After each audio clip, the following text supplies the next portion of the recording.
Okay. Well, I just discovered something interesting about my streaming software.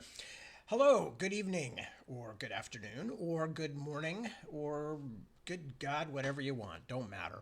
I'm Tad. I'll be here for approximately an hour. 58 minutes or so since I had to run a little over the beginning time. I have discovered that, as I suspected, that one of the problems is it says when you set your thing up on Facebook with your streaming software connection and all that stuff, that it says, essentially use this code and it's good for the, I don't remember how long, but hours and hours and hours or until you log back in or something like that.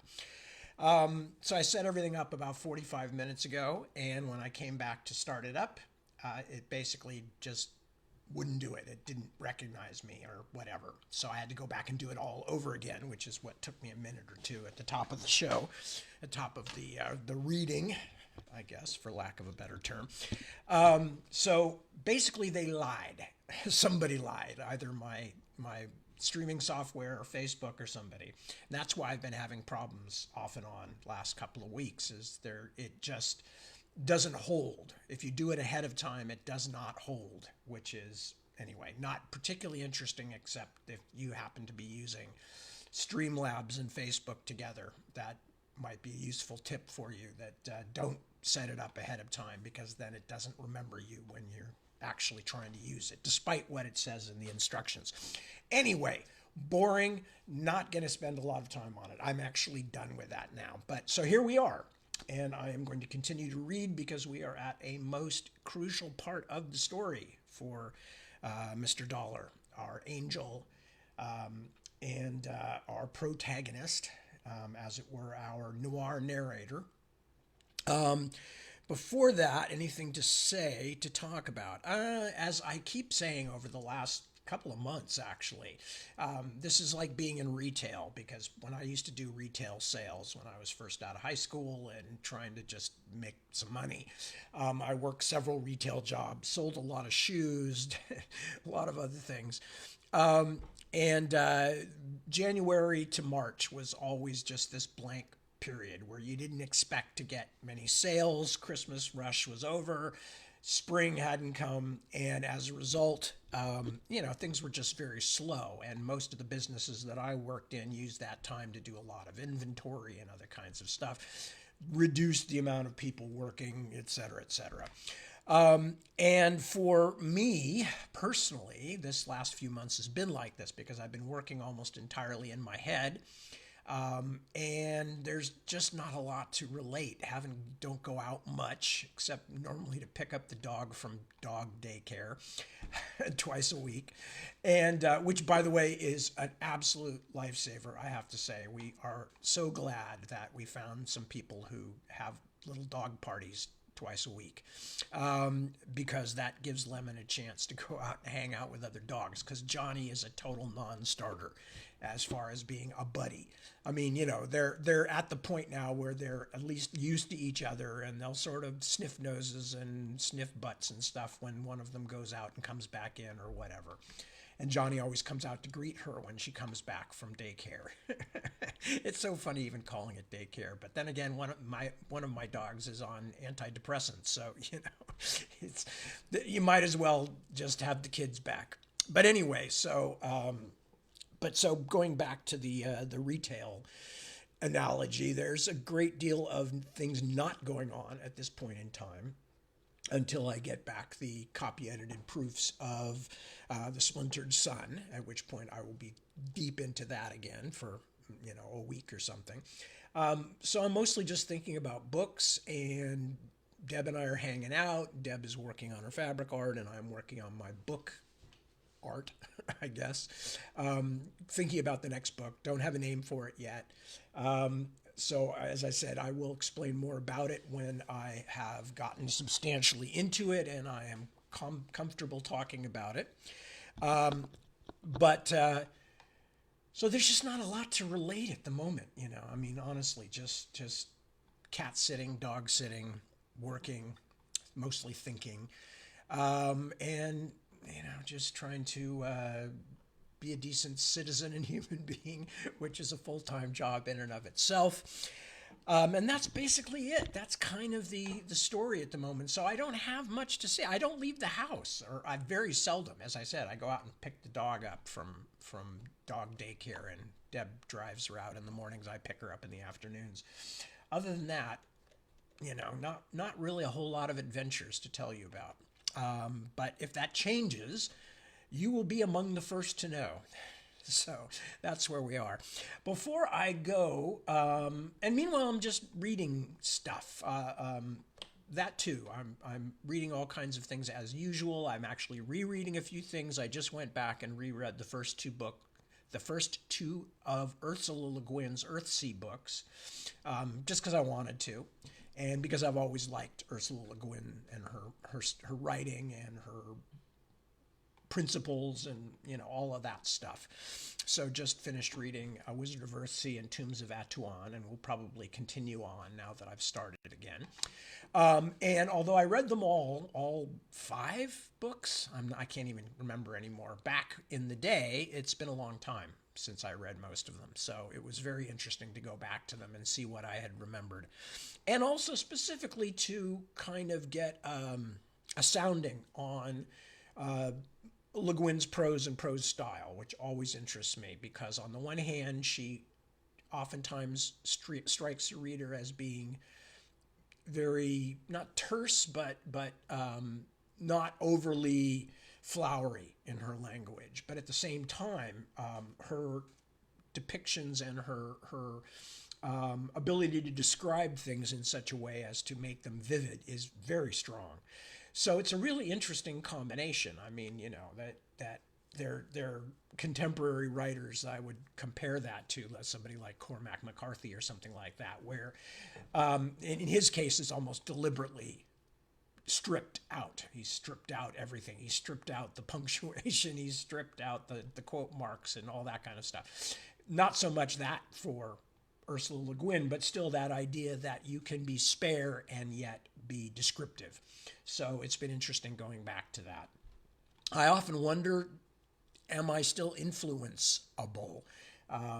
Because I remember years ago, Deb used to say to me, like, well, you're not reading much modern fantasy. And I said, it's after I'd thought about it for a bit, I said, one of the reasons why is not because I'm afraid of being influenced, rather the reverse, in the sense that I think most of what made me a fantasy and science fiction writer in the first place are formative experiences of reading and life back when I was a kid and up into my teenage years. And that kind of solidified into my sort of writerly drive, I guess.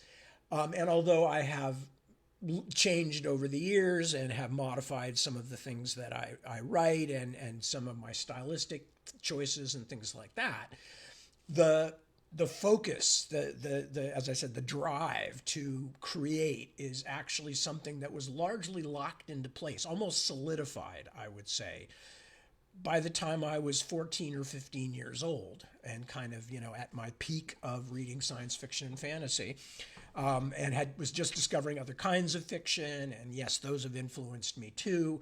Not discovered, but I mean, really began reading non-genre fiction in earnest. And those certainly all have affected me and have influenced me too. But the main reason that I write science fiction and fantasy is because it was something I fell in love with when I was very young. And as many of us do, as we look at our musical choices or our decor choices or whatever it might be, we tend to, it's as though those initial effects that those things had on us were like a big stone dropped into a pond. And the ripples just keep going, and they keep spreading, and they keep spreading. And that those initial things that seized me with fantasy and science fiction, those ripples still spread, and they inform everything I do.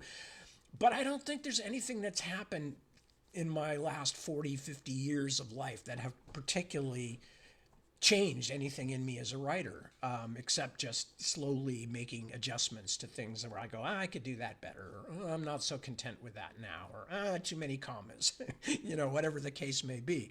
So that's one of the reasons I'm not a huge. I don't read that much. First of all, it's also a busman's holiday. Let's be frank about that. When you write science fiction and fantasy for a living, when you grew up on the stuff, I just don't strongly feel the need to read a lot of fantasy and science fiction when I'm not working.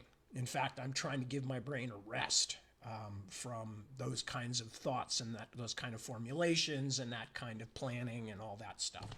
So anyway, there, you got a little babble in. I didn't have anything to say about what I'm doing these days, but there's a little babble. And there's more to be said about that stuff, but I ain't going to bore anybody with it right now. We may bring it up at some later point. But so basically what I'm saying is what made me a writer probably mostly hardened into its final state 50 years ago. And as a result, I'm not looking for new influences. I'm trying to get better at things that made me. And that's enough. Because believe me, you can work your entire life on something and only discover how much you don't know, how much you are not yet capable of doing.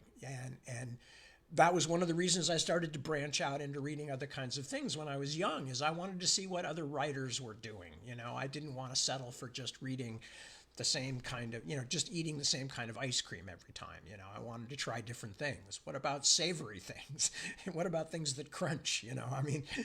And similarly with writing, I wanted to find out about other kinds of writing and begin to understand what, if any, limitations there might be to genre writing, specifically fantasy and science fiction. Anyway, I said I was done babbling, and here I am babbling again. Let me see who has checked in and said hello. And once I have done that, we will get on with the business at hand, which is reading the book. So I have comments here from Emily Bell. Hello, Emily. Good to see you. Jonathan Dearman. Hello, Jonathan. Pleasure to have you with us. Isaac Tim. Old faithful Isaac. Trish Laubacker. Susan Shamblin. Hello, hello, hello. Good to have you. Barb Ann. Always a pleasure. Mr. Mark Craigbaum. My old buddy. Hello, Mark. Nice to have you too. Kristen Rule. Kristen, one of our most faithful participants. Tracy McClatchy. Christy Sanders. Jim Laubacker. And Penny Davies, just to name a few. And those are the ones who have checked in so far. And I am just starting to read. Isaac says, I've started reading The Navigator's Children. It's a long one, Isaac. I'm not going to be checking back on you to see how you're doing with it because, as with all of my stuff, it's overly long. That's probably one of my greatest sins as a writer. I know a lot of people go, oh, we love the long books. But there are times when I go like, okay, but if I wanted to be more commercially successful, I wouldn't do quite so much recursive world building and character manipulation and all that stuff. But as I said, I am pretty much the writer that I was going to be and have been for 50 years, even though part of that time I wasn't even writing yet. So don't look to see any big changes. I will probably always be unnecessarily wordy. In the sense of, by some people's estimation, I will always be fascinated by little details of life that make a fiction feel like it's not fictional. Those kinds of things, which is an aspect of world building. In fact, one of the most important aspects of world building, as far as I'm concerned, is that things that are not central to the plot have to wash through the story, because that's what makes it feel like a real world. When you read a real world story about something exciting, like, espionage or something like that, most good writers will also look at the characters who are involved, real people, and tell you things about them. And you will get a feeling of how they are fixed in the world we live in. And I believe to properly imitate a real world, which is what fantasy world building is. It doesn't have to be anywhere near the same world, but it has to be a believable world. And I believe that one of the ways you do that is by world building around the edges, not simply following the plot and explaining things through there as you go, but is letting little bits of the world that this takes place in drift through or be acknowledged without being discussed at great length. You don't need a full Star Trek, conversation about how everything works. Star Trek didn't always do this, but of course, being an episodic TV show, they had to do it more than I do. But that we don't all spend our time going, how does a broom work? And how long have people been sweeping? And then have a long disquisition from Edgar, the broom wizard, on how brooms work and how broom straws are selected, and the right-handed technique, the left-handed technique, the dangerous but novel push broom we don't have to do that in real life. But we do have little bits and bobs of things that seep through in any real world interactions, little bits of things that are taken as cultural givens. And one of the ways you make a believable fantasy world is by having cultural givens without necessarily explaining all of them. I hope that makes sense.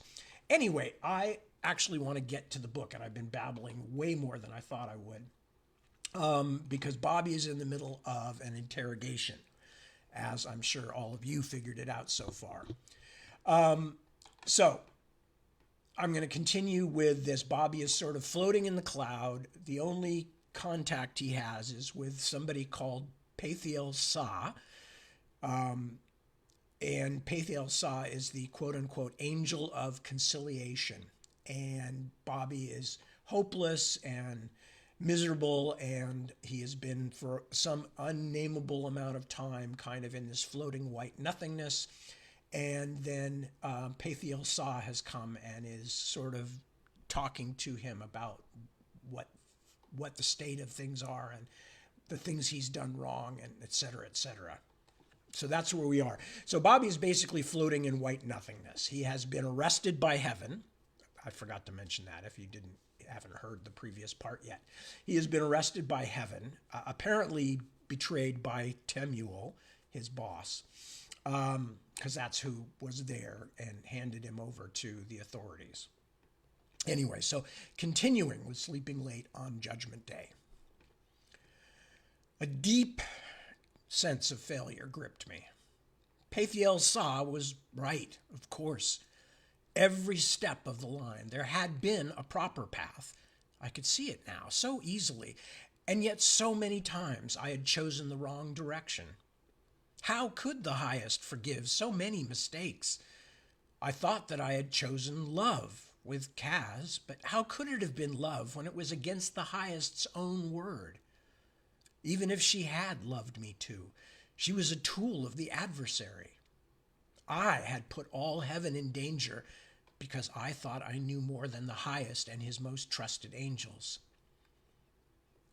You are thoughtful, Deloriel. I don't understand why I did some of the things that I did. Pathiel Sa seemed to come closer then, or at least the whiteness warmed once more, her presence wrapping me like a blanket around a shivering body.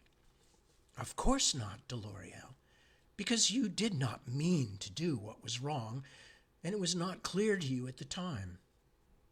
Or did you put your own judgment above God's? I don't know. Probably. I had the strangest feeling of wanting to cry, but instead of tears from my eyes, something larger but even less solid wanted to burst out of my soul, wanted to free itself even if the escape killed me. I wish everything had been different. It can be. Heaven is forever, which means there is always enough time. But you must see your errors before you can do better. You must admit your mistakes before you can forgive yourself. The Highest has already forgiven you, but you still hold yourself in a prison of regret. That was exactly right. A prison of regret. This cold white nothing was a prison of my own mistakes, and there were so many of them. You must think about it, said Pathiel Sa, the quiet sincerity of her tone as reassuring as sunny skies after a storm. You must consider your mistakes. You must see them before you can escape them. Where did you step from the path of the Highest, Deloriel? Where did you stray from his love? So I told her. I brought out everything I could remember, from my first moments of doubt back at Camp Zion to the very last secret I had hidden from heaven before Temuel gave me up. I told her about Kaz, and about Sam and the Third Way, and about the lopsided war I had fought with Eligor the horseman. I even described my journey to hell itself. The only thing I didn't tell her was that Anaita was behind so many of those things, even though I hadn't always known it at the time. In fact, I didn't mention Anaita, or even think of her. Only later did I realize how strange that was, since Anaita had been front and center in my troubles for a long time, and one way or another had been responsible for many of my worst crimes against heaven. But as I poured out the contents of my soul to Pathiel Sa, Anaita might never have existed. As the angel of conciliation listened, I described every single ugly thought I had entertained against heaven, every petty act of defiance against my superiors. At times I wept with the horror of what I'd done. At other times I felt a fire of joy kindling deep inside me as I shed myself of these old, sick fears of my countless petty crimes and insubordinations, the lies I had been forced to live, the fellow angels I had betrayed with my falseness. Pathiel Sa barely spoke, but I could feel her quiet approval. When she asked me a question, I could feel that it came from love, which made me answer all the more fully. She loved me. The highest loved me. And more than that, she understood me. She saw the good underneath the mistakes, the benevolent impulses that had turned bad, not through evil intent, but through clumsiness or bad luck. Pathiel Sa loved me. I never wanted her to leave. It seemed to take days, but at last I finished. The angel of conciliation thanked me and assured me for what might have been the 1,000th time that God did indeed love me. Then she was gone, and I was alone in the white, floating, calm, relieved. I had cleansed myself. I was empty, ready to be filled once more with God's light and truth. I am good, I told myself. Despite everything, she knows I am, and the highest knows I am. It was only later, after many more centuries surrounded by endless blanknesses.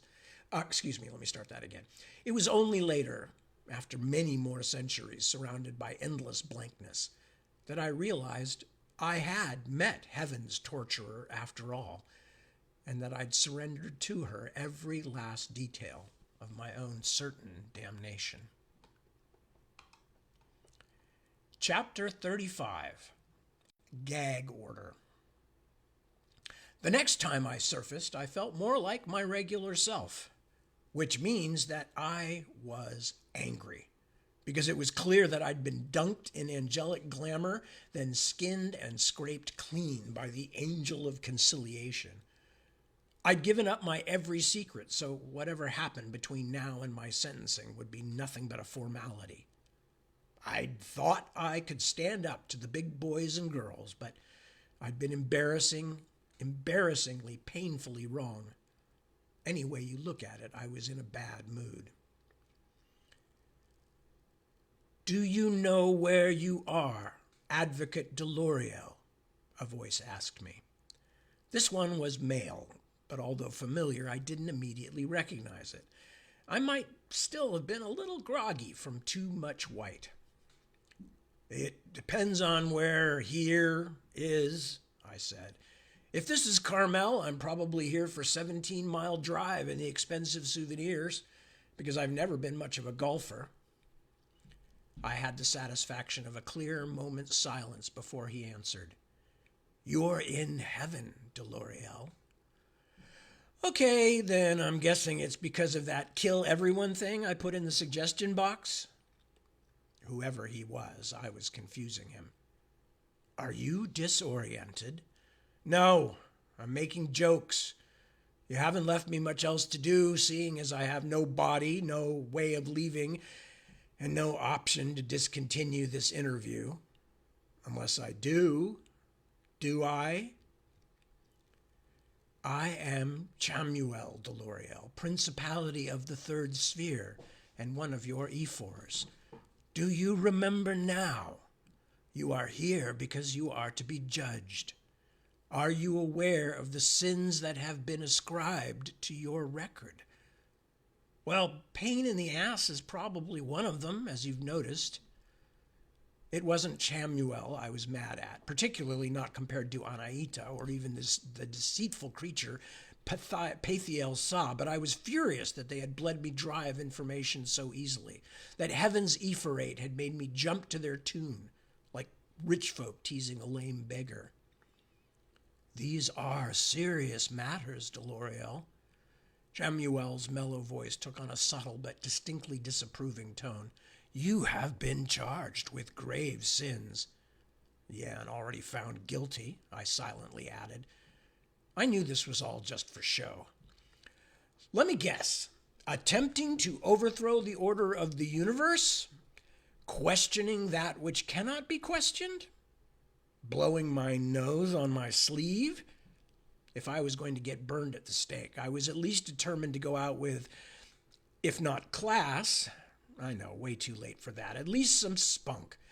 And I was determined to take a bunch of other angels down with me, Anaita, first and foremost.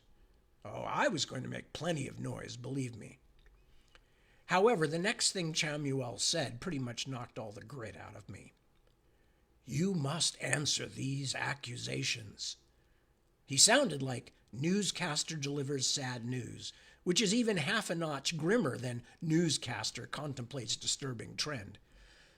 You are to be judged for your part in creating the place called Kainos, or Third Way, which is a terrible crime against the highest, and for numerous interferences in the work of the highest, including seducing souls from their proper path to heaven and hiding them from the heavenly host in that illegitimate place. Do you understand? Did I understand? Suddenly I didn't understand anything. I'd confessed enough secrets to the angel of conciliation to condemn an army of saints. So why was I being bum-rushed for the third way, something I didn't actually have much to do with except after the fact? My only crime in that case was neglecting to arrest my friend Sam, who had been involved. And what about the things I'd really done? Falling in love with a high-ranking demon? Traveling to hell, for goodness sake? Making deals with Grand Duke Eligor, one of the bad place's major ring-a-ding boys. My list of crimes would go on for a long time before it ever got to the stuff like falsely phoning in sick and failure to file proper reports, but I was still more guilty of those than I was of the third way bullshit. So what was going on?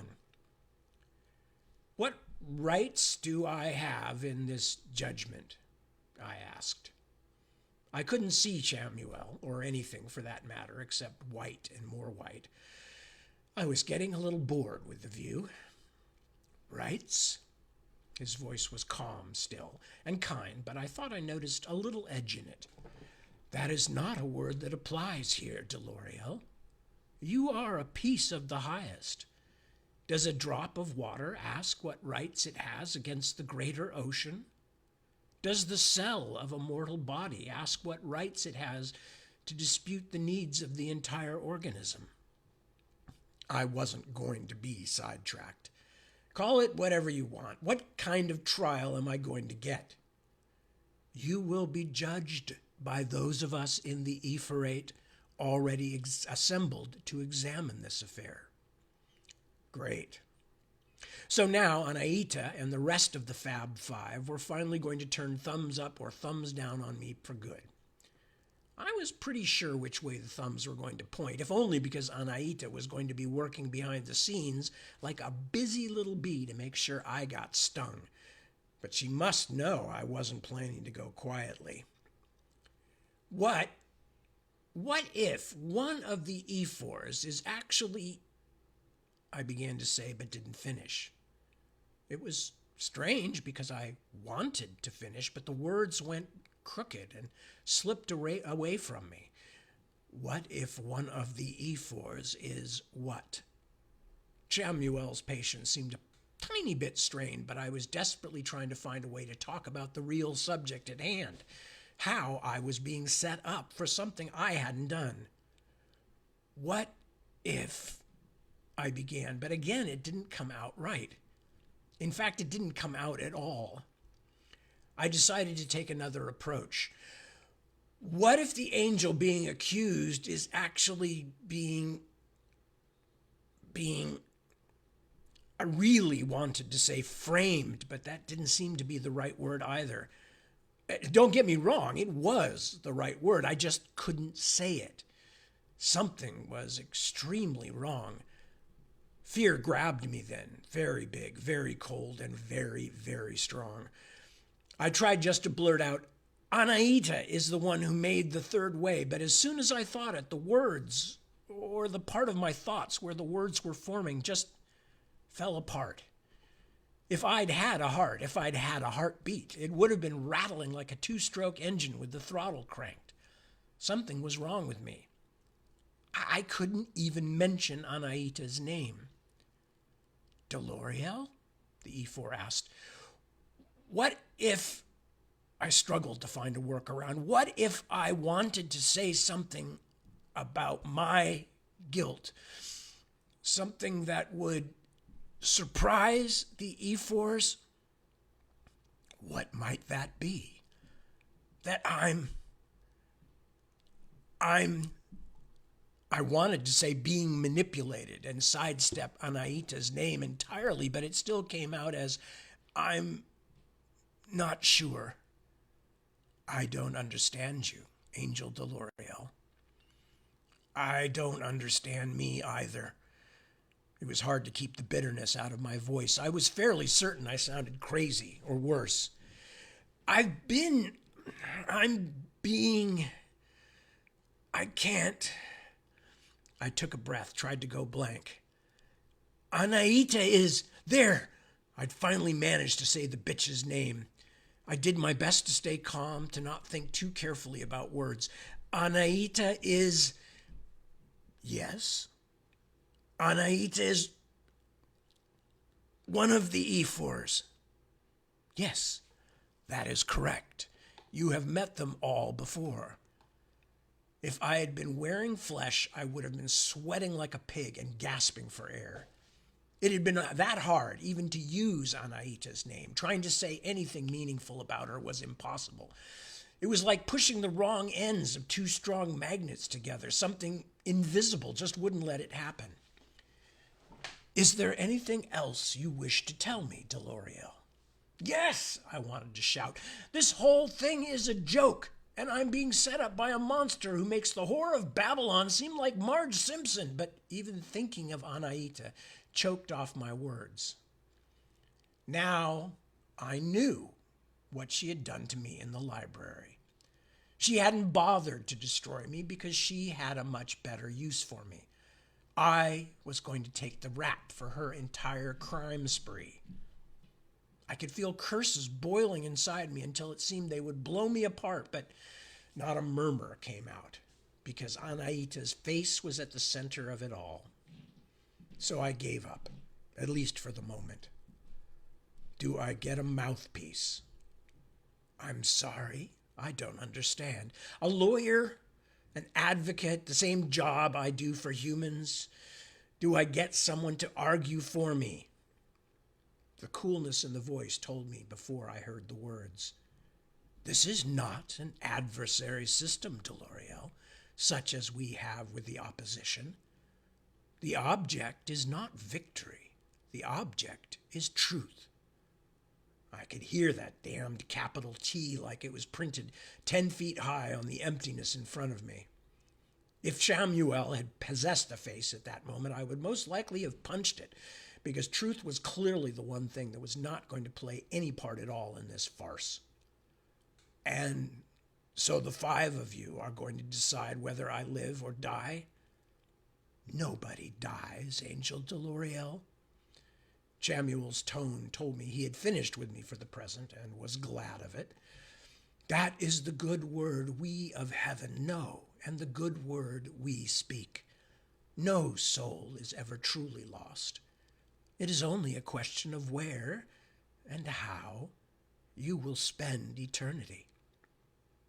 Then he left me alone in the white again. The next time I came back, it started with points of color. At first, I thought I was hallucinating.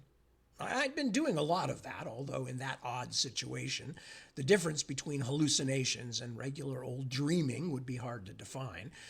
Here and there in the vast, depthless, edgeless white, I noticed what seemed like miniature rainbows, disturbances that had color and even movement. I had been drifting, thinking about my archangel Temuel and how stupid I'd been to trust him when he had obviously planned to throw me under the heavenly bus at the first sign of trouble. But partway through an elaborate fantasy of ratting him out and letting him spend a few thousand years in his beloved hell singing Kumbaya to demons, I had begun to realize that the way Temuel had given me up didn't quite make sense. In fact, he'd gone about it in a very complicated way that I needed to consider more carefully. Then the slow swirl of colors distracted me. The colorful spots became brighter, first gleaming, then actually shining, and with the shine came a certain form. No, 5 forms, 5 shining lights. My judges, my jury, and probably my executioners, the Epherate. As they became more substantial, although calling these ephemeral, vaguely human shapes made of light substantial is stretching it a bit, I could even recognize them, but only because I'd seen them all before. Terentia, the leader, Raziel, mysterious as a locked box, Chamuel, the color of a dying sun, and Carael, the only one who had ever seemed like he thought I was more than a bug to be splattered on God's windshield. And, of course, my old friend Anaita, the monster who was going to walk away clean while I flame-broiled in hell. Oh, how I wished I'd dropped a dime on her while I still could, before she got into my mind and soul and neutered me. Deloriel, said the cool but somehow benevolent glow that was Terentia, God loves you. You have had time to contemplate the charges against you and to consider the health of your immortal soul. Is there anything you would like to say before we begin? Just as an experiment, with no real hope it would succeed, I tried to say, yeah, Anaita over there is framing me. But it only came out as no. Just no. So that was definitely how it was going to be. Let's get on with it, is what I said next. That came out fine. Your judgment will take place before the assembled hosts of heaven, Terentia said. Sure, wouldn't want anyone to miss this much fun. No problem with those words either. Even the fine edge of sarcasm was left intact, because it was useless to me, and harmless to Anaita, of course. I wondered how tight her control over me might be. Was it active? Was she hearing everything I was thinking before I said it, or were there blocks in place, like some kind of automatic censorship program? Terentia, the hosts are waiting. If Chamuel had been a man instead of a glowing man-shaped hole in the pearly emptiness, I would have said he seemed to be irritated that this was taking so long. But since this was heaven, and angels famously don't give a shit about time, I must have been wrong. Yes, the moment has come. Terentia's radiance widened as though she raised her arms or spread her wings. Come, Deloriel, and fear not. God truly does love you. Yeah, I'll try to remember that. It wasn't entirely sarcasm this time. A part of me still hoped, like a very young child hopes, that somebody really was going to step in and save me. Because minus divine intervention, these good, kind, all-knowing angels were going to hang me. What made it really upsetting, though, was that they were going to hang me for the one thing I actually hadn't done. So, they paraded me through heaven. Of course, just by saying that, I've given you the wrong impression. They didn't literally put me in a tumbrel cart and wheel me through the shining streets like a French aristocrat going to the guillotine. I could barely tell it was going on, except for the fact that it actually took time to reach the high hall of heaven's judgment. Normally, when you go somewhere in heaven, you just leave the place you were and arrive in the place you're going. There's no more sense of transition than a film dissolve. But instead, I could perceive myself moving past and through the hordes of heaven and could feel them all reacting to me. As with so many things up there, it's not very easy to describe. I felt like a soap bubble in a tub full of suds. I traveled not so much by actually moving as by sort of sliding from being one bubble to being the next, as though I was not even a bubble but some color or bit of surface tension that could slip from one connection to the next without disturbing the whole. But still, I felt the curiosity of heaven's citizens as I moved past them and through them, and more than a little of their discomfort at what was happening. Everybody's happy in heaven, but there are gradations. Wherever I passed on my way to judgment, I could sense a little ripple of less than perfect happiness spreading outward behind me. A smart guy once said, writing about music is like dancing about architecture. And trying to explain heaven is the same way. Words just don't do it. Words have to come afterward, and usually they're very bad tools for defining what actually happens upstairs. Anyway, I slipped, I slid, I lingered long enough in some spots to become a fact, and briefly enough in others to only be a feeling. Whatever else they were doing, most of the angelic throng gave part of themselves to the spectacle, following me and communicating among themselves about it. Almost none of them knew me personally, of course, but by the time I reached the hall of judgment, most of them felt they did. My anonymity, the anonymity of most angels, individual happiness bugs in a giant joyful hive, had changed. I was more than a single angel now, but also something less. An idea, perhaps, or a concern. But what I felt pretty sure heaven actually wanted me to be was an example. I too had experienced things like this and had even participated during the innocence of my earliest days in heaven. I remember being certain that justice would always be served, that no matter how odd or confusing the situation, the hand of the highest was guiding the proceedings. Because it was heaven, truth had to win out. I guess I'd lost a little faith since then. The hall of judgment was full, not with physical bodies, but with presences. I don't know how many angels were there to see what happened to me close up, to learn what I'd done and what would be done with me. But I could feel them and even sort of see them all around me, filling the vast space like a billion dandelion puffs. The great Pasologion loomed over us, a sort of clock tower, that's my best guess, which dominates the hall, a huge, powerful something made of translucent layers of translucent wheels. As far as I knew, it measured the reality of everything that ever was or ever would be. The shining tower reminded me now of what a small thing I was in the larger scheme. My trial and my inevitable sentence would be no more significant to the eternities the Pasologian studied than the pinging of a single subatomic particle. And that's where you and I came in together. Remember? Where this story began with me in the dock, as they used to say in Old English murder mysteries, and 5 judges getting ready to hand down a guilty verdict. Of course, there were a few formalities to be observed first, like the trial. What seemed hours of discussion passed solely in laying out the charges, but I won't bore you with that or the even longer parade of, quote, evidence, unquote, that followed. As I had been told, the charges boiled down to All that third way shit was Delorio's fault.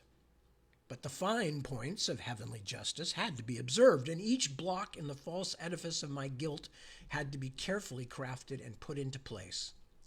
I answered all questions to the best of my ability, usually honestly, because the crimes of which I was accused weren't mine. But since I could never name the truly guilty party, I didn't help my own cause much. Basically, the case against me was that Sam and I had connived to overthrow the heavenly order. Yes, that was the claim. The two of us low-level angelic schmuckos had come up with a plan to create an entire new reality, all by ourselves, and then found a demon lord to help us get around the Tartarian convention agreements between heaven and hell to build the place.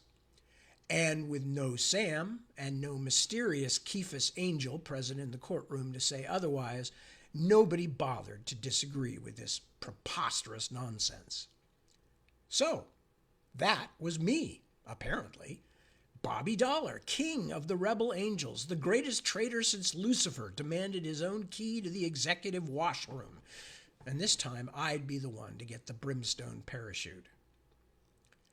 The great frame-up started with the fact that I'd been on the scene when the first third-way soul disappeared, the now infamous Edward L. Walker.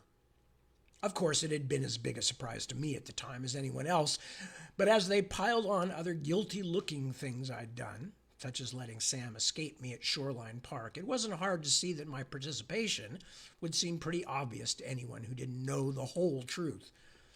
The odd thing I noticed after a while, though, was that other than the Walker disappearance, they weren't using any of the most damning evidence against me, the things that had actually happened. For instance, it's a Bobby Dollar fact that I'd coshed Junior Angel Clarence with the butt of my gun out at Shoreline so Sam could get away, because at the time Clarence was working undercover for our bosses. But that little bit of assault wasn't even mentioned. It would have been a perfect example of my obvious guilt, but apparently Clarence hadn't told them. I was glad to know, even at this hopeless stage of things, that the kid really was my friend, even though it wasn't going to make any difference in the verdict. Just one less crime to consider when they already had quite enough to measure me for the gallows drop. That wasn't the only strange omission either. The E4s knew I'd been in touch with demons. They mentioned it about 90 times. But for some reason, nothing at all was said about my actual trip to hell, which was an extremely major crime and one I'd actually committed. I had to assume they simply didn't know about it because it sure would have made a nice piece of evidence of my total guilt. I mean, even demons only go to hell because they have to. And even weirder, they didn't mention Kaz at all. At least not any of the things that would have really put the last knot in my noose, like the fact of us having vigorous angel-demon sex, or me pledging my undying love to her in front of the Ralston Hotel. The Hotel Eligor would blow up about 10 minutes later. Now, since Temuel, the guy who handed me over to the heavenly authorities, had been deeply involved in me getting to hell, it seemed like the Ephorate should know all about my little trip. But not a word was said. Maybe the Ephors were just protecting their archangel minion, but it still didn't seem quite right. It would have been easy to claim Temuel was acting under orders when he helped me, that he had just been giving me enough rope to hang myself. So why no mention of hell, which was a slam-dunk fact? No mention of hell and no mention of Kaz either, the reason I'd gone to hell in the first place. Both of them would have been perfect additions to the case against me. The only reason I can imagine was a strange one. Temuel hadn't told them about any of it. Was the mule protecting his missionary work in hell? Or some swindle of his own? Or had he genuinely been trying to help me? I couldn't hope to figure it out while on trial, and there almost certainly wasn't going to be a later, at least not a later where I'd have leisure to think about stuff like that because I'd be too busy trying to breathe burning sewage while getting pitchforked repeatedly in the ass, so I let it go. I have no idea how long the trial went on because, you know, heaven. The questioning itself was generally formal and straightforward, and there wasn't much open debate between the angelic judges, at least not so the heavenly public could hear. But I was pretty certain that a great deal of conversation was going on between the five of them. I could almost sense their thoughts buzzing back and forth through the heavenly ether like overexcited electrons or some game of multi-hyperdimensional Pong. I sometimes thought I could get a glimpse of the argument in the tone of their voices when they did speak, and the colors that flickered through their flames. Anaita took the lead in a prosecutorial sense, and generally Chamuel backed her. Terentia and sexless Raziel were more careful and asked more general questions, as though trying to better understand what happened. And Correal, although he seldom spoke up, tried to keep the evidence against me from being overstated, balking at exaggerations like the bluff military type he often seemed to be. He wasn't exactly on my side, but he didn't seem intent on bundling me into the down elevator as quickly as possible, either. I decided if I ever had another afterlife in which to do it, I'd thank him for his open-mindedness. One thing I did learn, which I hadn't known before, and hadn't particularly wanted to know either, was that Anaita had more clout with the others than I realized. In fact, she was apparently the Ephor closest to being anything as simple as in charge of San Judas and all its earthbound angels. And I understood for the first time how she could have gotten away with something as big and crazy as the creation of Kainos. Which raised another question. Had Temuel been working for her all along? Maybe that was why nothing that would make him look bad had come up during the trial. Maybe she'd picked me out as her sucker from the first and had used Temuel to lead me right up the ramp into the slaughterhouse. That still didn't feel quite right either, and as I said, I had other things to worry about just then. Still, there were some angles I definitely didn't understand about the mule's role in my downfall. I sense that there are no more questions relating to the accusations, Terentia said at last when the examination had slowed a bit. I could feel a bodiless stir of anticipation pass through the countless spectators, wherever they might actually have been, at the signal that the end of this whole sordid affair was now near. Now it was time for justice, or so they thought. Does anyone wish to add anything? And then Correal, warrior, angel, and hero of the fall, said something that, for the second time in my otherwise incurious life, made me want to wrap him in my arms and just smooch the holy heck out of him.